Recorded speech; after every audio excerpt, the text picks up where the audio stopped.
दोस्तों, मैं यहाँ लाल किला बनाने आया हूँ। मैं आपको दिखाऊंगा लाल किला कैसे बना। तो वीडियो को पूरा देखें और चैनल को सब्सक्राइब कर लीजिए। वक्त इस दुनिया का सबसे बड़ा और सबसे क्रूर किस्सा गो है। यह अपनी आंखों से साम्राज्यों को बनते, संवरते और फिर खाक में मिलते हुए देखता है। अगर दिल्ली की जमीन पर खड़े होकर वक्त से पूछा जाए कि उसने इस शहर का सबसे सुनहरा और सबसे खौफनाक दौर कहां देखा है, तो उसकी उंगली लाल बलुआ पत्थर से बनी एक विशाल और भव्य इमारत की तरफ उठेगी, जिसे आज की दुनिया लाल किला के नाम से जानती है। लेकिन क्या आप जानते हैं कि जिस इमारत को हम लाल किला कहते हैं, उसका यह नाम कभी था ही नहीं। यह नाम तो बहुत बाद में अंग्रेजों की देन है, जिन्होंने इसकी लाल दीवारों को देखकर इसे यह नाम कहना शुरू कर दिया। इसका असली नाम तो किला ए मुबारक था, जिसका मतलब होता है एक भाग्यशाली या पवित्र किला। और इसकी कहानी शुरू होती है एक ऐसे बादशाह के ख्वाब से जिसे पत्थरों में जान फूंकने का शौक था। मुगल बादशाह शाहजहां। बात 1630 के दशक की है। मुगल साम्राज्य की राजधानी उस वक्त आगरा हुआ करती थी। आगरा शहर अपनी तंग गलियों, बढ़ती आबादी और गर्मियों में झुलसा देने वाली गर्मी से परेशान था। शाहजहां, जो अपनी कला और वास्तुकला के प्रेम के लिए जाने जाते थे, उनका मन आगरा से भर चुका था। उन्हें एक ऐसे शहर की तलाश थी जहां वो अपने सपनों की दुनिया बसा सकें। और फिर उनकी नजर गई यमुना के किनारे बसी एक पुरानी जमीन पर, दिल्ली। शाहजहां ने तय किया कि मुगलों का तख्त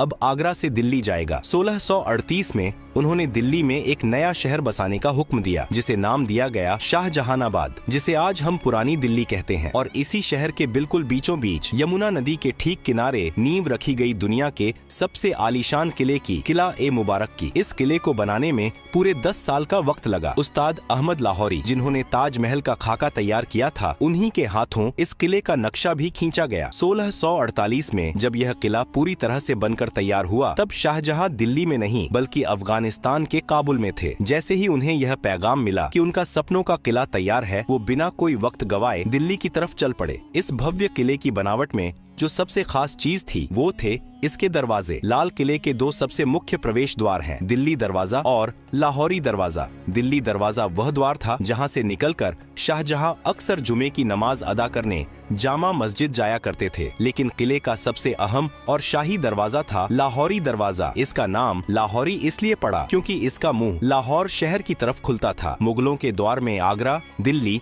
और लाहौर, ये तीनों शहर सत्ता के सबसे बड़े केंद्र थे। लेकिन आज जब आप लाहौरी दरवाजे को चांदनी चौक की तरफ से देखते हैं, तो आपको दरवाजा सीधा नजर नहीं आता, बल्कि उसके आगे एक बड़ी सी दीवार नजर आती है। यह दीवार शाहजहां ने नहीं बनवाई थी, इसे बनवाया था उनके बेटे और मुगल बादशाह औरंगजेब ने। औरंगजेब को लगता था कि लाहौरी दरवाजे से बाहर खड़े होकर कोई भी आसानी से किले के अंदर की हलचल, यहाँ तक कि दीवान ए आम को देख सकता है। किले की सुरक्षा को बढ़ाने के लिए उसने दरवाजे के ठीक आगे एक घुमावदार दीवार खड़ी कर दी। उस वक्त शाहजहां अपने ही बेटे औरंगजेब द्वारा आगरा के किले में कैद थे। जब उन्हें पता चला कि औरंगजेब ने लाहौरी दरवाजे के आगे दीवार खड़ी कर दी है, तो उन्होंने भारी मन से औरंगजेब को एक खत लिखा था। उस खत में शाहजहां के अल्फाज कुछ यूं थे: बेटे, तुमने यह दीवार खड़ी करके किले को सुरक्षित नहीं किया है, बल्कि तुमने किले रूपी दुल्हन के चेहरे पर घूंघट डाल दिया है। इसी वजह से इतिहास में इस दीवार को घूंघट वाली दीवार भी कहा जाता है। विडंबना देखिए, जिस दीवार को एक मुगल बादशाह ने सुरक्षा के लिए बनवाया था, उसी दीवार की प्राचीर से आजादी के बाद 15 अगस्त 1947 को आजाद भारत के पहले प्रधानमंत्री पंडित जवाहरलाल नेहरू ने पहली बार तिरंगा फहराया था। जैसे ही आप लाहौरी दरवाजे से किले के अंदर कदम रखते हैं, आपके सामने मुगलों का एक अलग ही संसार खुल जाता है। अंदर जाते ही जो सबसे पहली जगह आती है, वह है छत्ता बाजार, जिसे मीना बाजार भी कहा जाता है। शाहजहां ने यह बाजार खास तौर पर अपनी बेगमों और शाही परिवार की औरतों के लिए बनवाया था। अरब, फारस और तुर्की से बड़े बड़े व्यापारी यहाँ रेशम, कीमती पत्थर, इत्र और जेवरात लेकर आते थे। यह छत से ढका हुआ एक ऐसा अद्भुत बाजार था जो आज भी 350 सालों बाद अपनी उसी जगह पर मौजूद है, जहां आज सैलानी अपनी यादों के लिए सामान खरीदते हैं। छत्ता बाजार की रंगीनियों को पार करते ही आप एक खुली जगह पर आते हैं और आपके सामने खड़ी होती है एक और शानदार लाल इमारत, नौबत खाना। नौबत खाना यानी वो जगह जहां शाही शहनाई और नगाड़े बजते थे। दिन में 5 बार यहाँ अलग अलग धुनों में नौबत बजाई जाती थी, जो शहर के लोगों को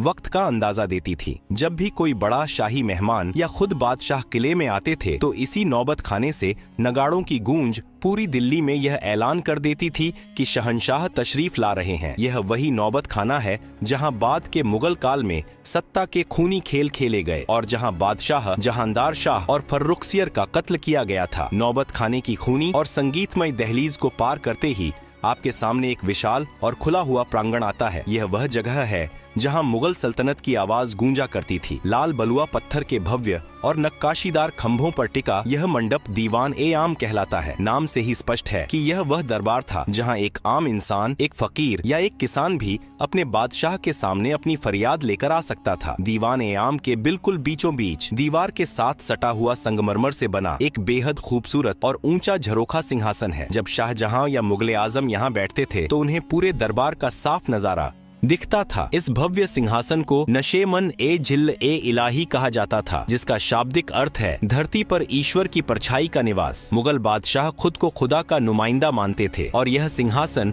उसी रुतबे का प्रतीक था। इस ऊंचे सिंहासन के ठीक नीचे संगमरमर का एक शानदार चबूतरा रखा हुआ है। यह वह जगह थी जहां वजीर-ए-आजम प्रधानमंत्री खड़े होकर अवाम की अर्जियां जोर जोर से पढ़ते थे और बादशाह सलामत ऊपर बैठकर अपना फैसला सुनाते थे। लेकिन दीवान-ए-आम के इस सिंहासन की सबसे अद्भुत चीज है इसके पीछे की दीवार। अगर आप कभी करीब से गौर करें तो इस काले संगमरमर की दीवार पर रंग बिरंगे कीमती पत्थरों को तराश कर बनाई गई एक ऐसी चित्रकारी है जिसकी मिसाल उस दौर में पूरी दुनिया में नहीं मिलती थी। पत्थरों के अंदर पत्थर जड़ने की इस नायाब कला को परचिनकारी कहा जाता है। इस बेमिसाल नक्काशी को एक मशहूर विदेशी कलाकार ने अपने हाथों से उकेरा था। इस दीवार पर पक्षियों, फूलों और यूनानी देवता की आकृतियां इतनी सजीव हैं कि लगता है जैसे पत्थर अब भी बोल पड़ेंगे। दीवान-ए-आम की इस आम दुनिया से निकलकर जब हम किले के और अंदरूनी हिस्सों की तरफ बढ़ते हैं तो वास्तुकला पूरी तरह बदल जाती है। लाल पत्थरों की जगह अब सफेद चमकता हुआ संगमरमर ले लेता है। यह मुगल साम्राज्य का सबसे सुरक्षित और खास इलाका था। दीवान-ए-खास, जैसा कि नाम से ही जाहिर है, यह बादशाह का वह निजी और शाही दरबार था जहां अवाम को आने की इजाजत नहीं थी। यहाँ केवल बादशाह के सबसे खास मंत्री, अमीर उमरा, रणनीतिकार, सेनापति और विदेशी मेहमान ही कदम रख सकते थे। दीवान-ए-खास की भव्यता का अंदाजा आप इस बात से लगा सकते हैं कि किसी जमाने में इस पूरे महल की छत लकड़ी या पत्थर की नहीं बल्कि ठोस चांदी की बनी हुई थी। इसकी सफेद संगमरमर की दीवारों पर सोने का पानी चढ़ा था और फूल पत्तियों की बनावट में असली माणिक, नीलम, पन्ना और पुखराज जैसे बेशकीमती रत्न जड़े हुए थे। आज वहाँ दीवारों पर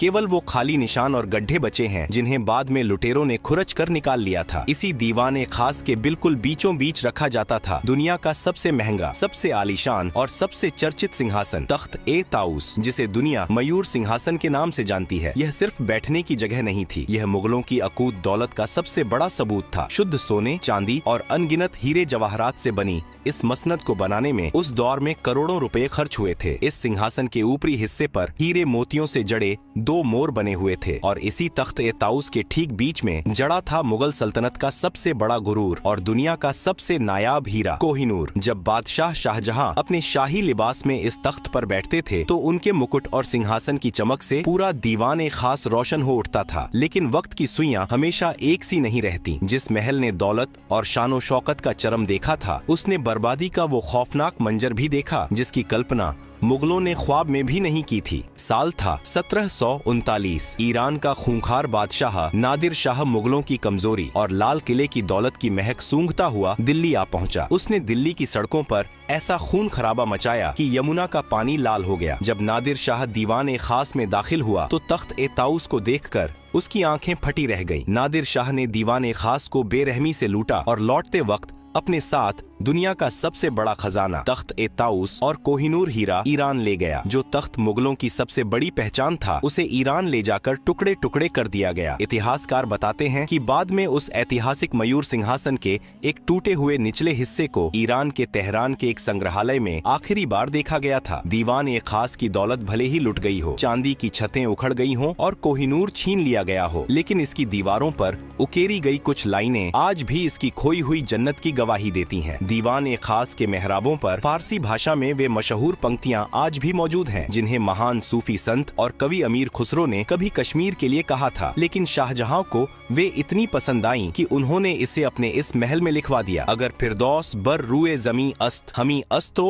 हमी अस्तो हमी अस्त, अर्थात अगर इस धरती पर कहीं स्वर्ग है तो वो यही है और बस यही है। भले ही आज वो कोहिनूर जड़ा तख्त ना रहा हो, लेकिन जब आप उन सफेद संगमरमर के मेहराबों के बीच खड़े होकर इन लाइनों को पढ़ते हैं तो एक पल के लिए आप मुगलों के उस वैभवशाली दौर में पहुंच जाते हैं जहां सचमुच धरती का स्वर्ग इसी लाल किले के अंदर बसता था। दीवान ए खास की उस जन्नती और चकाचौंध से भरी दुनिया से जब हम लाल किले के और भी अंदरूनी और नितांत निजी हिस्सों की तरफ बढ़ते हैं तो वास्तुकला एक अलग ही रंग में रंग जाती है। इस्लामिक वास्तुकला में जन्नत का तस्वुर बिना बहते हुए पानी और बागीचों के अधूरा माना जाता है। शाहजहां जो बेहतरीन काम के मुरीद थे, उन्होंने अपनी इस दिल्ली की जन्नत में जान फूंकने के लिए एक ऐसी नहर का निर्माण करवाया जो लाल किले के महलों के ठीक बीचों बीच से होकर गुजरती थी। इसे नाम दिया गया नहर ए बहिश्त, यानी स्वर्ग की नहर। यह कोई आम पानी की नाली नहीं थी। यमुना नदी के पानी को एक खास तकनीक से लाल किले के अंदर लाया गया था। यह नहर ए बहिश्त संगमरमर से बने महलों के फर्श के बीच से खूबसूरत फव्वारों और फूलों की क्यारियों को चूमते हुए गुजरती थी। दिल्ली की झुलसा देने वाली गर्मियों में जब यह ठंडा पानी महलों के अंदर बहता था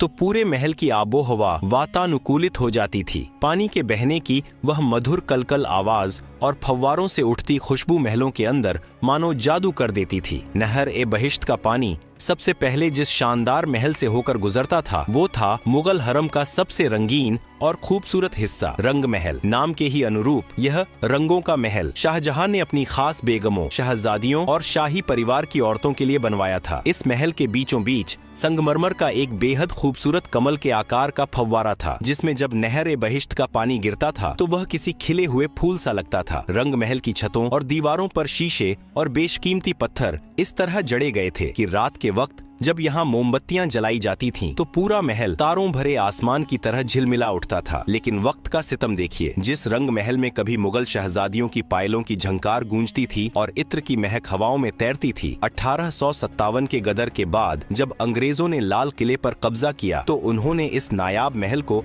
अपनी सेना की रसोई में तब्दील कर दिया। उन क्रूर सैनिकों ने दीवारों पर जड़े सारे कीमती पत्थर और शीशे खुरच कर निकाल लिए और उस जन्नती महल की दीवारों को धुएं से काला कर दिया। रंग महल के ठीक बगल में एक और शानदार इमारत खड़ी है जिसका नाम है मुमताज महल। शाहजहां ने इस महल का नाम अपनी सबसे महबूब बेगम मुमताज महल की याद में रखा था, जिनकी मौत इस किले के बनने से कई साल पहले ही हो चुकी थी। मुमताज महल भी शाही औरतों का ही निवास स्थान था। यहाँ की निजता इतनी सख्त थी कि मुगल बादशाह और कुछ खास शहजादों के अलावा परिंदा भी यहाँ पर नहीं मार सकता था। लेकिन इस महल की तकदीर में भी एक गहरा दर्द लिखा था। जिस महल को प्यार की निशानी के तौर पर बनाया गया था, अंग्रेजों ने उसे ही एक खौफनाक कारागार में बदल दिया था। आजादी की लड़ाई में न जाने कितने ही क्रांतिकारियों ने इन संगमरमर की दीवारों के पीछे बेड़ियां पहनी थीं। शाही औरतों के इन महलों के पास ही मुगल बादशाह का अपना सबसे निजी और खास महल था, जिसे खास महल कहा जाता था। यह शाहजहां का अपना निजी महल था, जिसके 3 मुख्य हिस्से थे। पहला था तस्बीह खाना, जहां बैठकर बादशाह अपने खुदा की इबादत करते थे, तस्बीह माला पढ़ते थे। दूसरा कमरा था ख्वाबगाह, यानी सपनों का घर, जो मुगल बादशाह का निजी शयन कक्ष था। और तीसरा हिस्सा था बड़ी बैठक, जहाँ बादशाह अपनी फुर्सत की घड़ियों में आराम फरमाते थे और अपने सबसे करीबियों के साथ वक्त बिताते थे। इमारतों की इन भूल भुलैया से निकलकर जब आप किले के उत्तरी हिस्से में जाते हैं तो वहाँ मुगलों का एक विशाल और जन्नत नशीं बागीचा हुआ करता था, जिसे हयात बख्श बाग कहा जाता था। फारसी में हयात बख्श का मतलब होता है जिंदगी देने वाला बाग। आज भले ही वहाँ सिर्फ घास के खाली मैदान बचे हैं, लेकिन एक दौर था जब यहाँ रंग बिरंगे और खुशबूदार फूलों के गलीचे बिछे रहते थे और बीच बीच में फव्वारे नाचते थे। इसी हयात बख्श बाग के दोनों सिरों पर 2 बिल्कुल एक जैसी दिखने वाली संगमरमर की इमारतें मंडप आमने सामने खड़ी हैं। लाल किले के पूरे इतिहास में इन 2 इमारतों का नाम सबसे अनोखा है। मुगल दौर में जहां हर इमारत का नाम फारसी भाषा में रखा गया था, जैसे दीवान ए आम, नौबत खाना, वहीं इन 2 इमारतों का नाम शुद्ध हिंदी या हिंदुस्तानी महीनों के नाम पर रखा गया, सावन और भादो। क्या आप जानते हैं कि इनका यह नाम क्यों पड़ा? मुगलों को बारिश के मौसम से बेइंतहा मोहब्बत थी। सावन और भादो मानसून के वो 2 महीने हैं जब भारत में झमाझम बारिश होती है। इन दोनों मंडपों के अंदर एक ऐसा जादुई जल प्रणाली बनाया गया था कि जब नहर का पानी छत से होकर नीचे गिरता था तो ऐसा लगता था मानो सावन और भादों की मूसलाधार बारिश हो रही हो। जब असली बारिश नहीं होती थी तब भी शाही परिवार के लोग सावन और भादों के मंडप में बैठकर कृत्रिम बारिश का लुत्फ उठाते हुए जन्नत का एहसास करते थे। सावन और भादों के उन हसीन और रोमानी मंडपों से जब हम आगे बढ़ते हैं तो लाल किले की दास्तान अपने सबसे दर्दनाक और आखिरी पड़ाव पर पहुंच जाती है। हयात बख्श बाग के ही पास पानी के एक छोटे से तालाब के बीचों बीच लाल बलुआ पत्थर से बना एक छोटा सा महल खड़ा है, जफर महल। यह कोई आम इमारत नहीं है, यह मुगल सल्तनत के बुझते हुए चिराग की आखिरी लौ थी। इस महल को मुगलों के आखिरी बादशाह बहादुर शाह जफर ने साल 1842 में बनवाया था। लाल किले के लगभग 200 सालों के निर्माण इतिहास में यह किसी भी मुगल बादशाह द्वारा बनवाई गई आखिरी इमारत थी। इसके बाद मुगलों के पास न तो इतना पैसा बचा था और न ही इतनी ताकत कि वो पत्थरों में अपनी दास्तान लिखवा सकें। किले के पिछले हिस्से में एक ऐसा रहस्यमयी और खुफिया दरवाजा भी मौजूद था जिसके बारे में बहुत कम लोग जानते हैं। इसे यमुना दरवाजा कहा जाता था। यह दरवाजा सीधा यमुना नदी की उफनती लहरों की तरफ खुलता था। इसी खुफिया दरवाजे से लगकर मुगल बादशाह की शाही और भव्य नाव खड़ी रहती थी। जब भी शहंशाह को दिल्ली की भीड़भाड़ से दूर आगरा या लाहौर के सफर पर निकलना होता था तो वो हाथी घोड़ों की बजाय इसी दरवाजे से अपनी शाही नाव पर सवार होकर पानी के रास्ते निकल जाया करते थे। लाल किले की विशाल प्राचीर से सटा हुआ ही एक और बेहद प्राचीन और खुरदुरा किला मौजूद है जिसे सलीमगढ़ का किला कहा जाता है। यह किला लाल किले से भी पुराना है। इसे शेर शाह सूरी के बेटे सलीम शाह सूरी ने 1546 में बनवाया था। मुगलों ने यमुना नदी के ऊपर एक पुल बनवाकर अपने लाल किले को इस पुराने सलीमगढ़ के किले से जोड़ दिया था। लेकिन वक्त का पहिया हमेशा मुगलों के हक में नहीं घूमा। 1857 की आजादी की पहली महान बगावत ने लाल किले की तकदीर और तस्वीर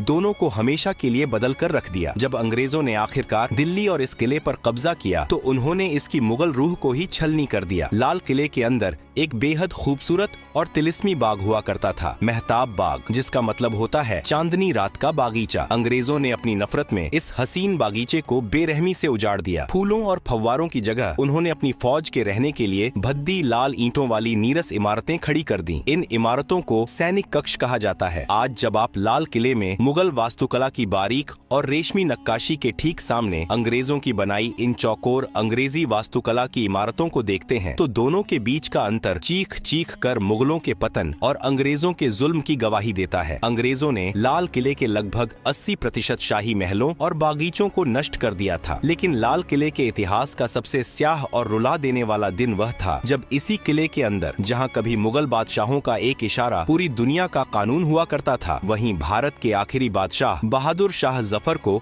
एक मुजरिम की तरह खड़ा किया गया। अंग्रेजों ने उन पर 1857 की क्रांति का सरगना होने का मुकदमा चलाया। विडंबना देखिए, जिस दीवान ए खास में बैठकर उनके पुरखे शाहजहां और औरंगजेब दुनिया भर के बादशाहों का इस्तकबाल करते थे, उसी महल में 82 साल के बूढ़े जफर को उनके ही वतन में देशद्रोही करार दे दिया गया। सजा के तौर पर अंग्रेजों ने इस बूढ़े बादशाह को काले पानी की सजा देकर हिंदुस्तान से निकाल दिया और पड़ोसी देश के रंगून शहर में कैद कर दिया। एक बादशाह जिसके पुरखों ने इस महान देश पर सदियों तक राज किया, उसे अपनी आखिरी सांसें एक अनजान देश की सीलन भरी कोठरी में लेनी पड़ी। रंगून की उसी कैद में अपनी मौत का इंतजार करते हुए जब शायर बहादुर शाह जफर की आंखों के सामने दिल्ली और लाल किले का अक्स उभरा तो उनके आंसू छलक पड़े। उन्होंने अपनी आखिरी गजल में अपने टूटे हुए दिल का दर्द इन अमर पंक्तियों में पिरो दिया। कितना है बदनसीब जफर दफन के लिए, 2 गज जमीन भी न मिली कुएं यार में। यानी ए जफर, तू कितना बदनसीब है कि तुझे मरने के बाद दफनाने के लिए अपने महबूब वतन की मिट्टी में 2 गज जमीन भी नसीब नहीं हुई। यह लाल किला सिर्फ ईंट, गारे और लाल पत्थरों से बनी कोई बेजान इमारत नहीं है। अगर इस किले ने मुगल सल्तनत के उस चमकते हुए सूरज को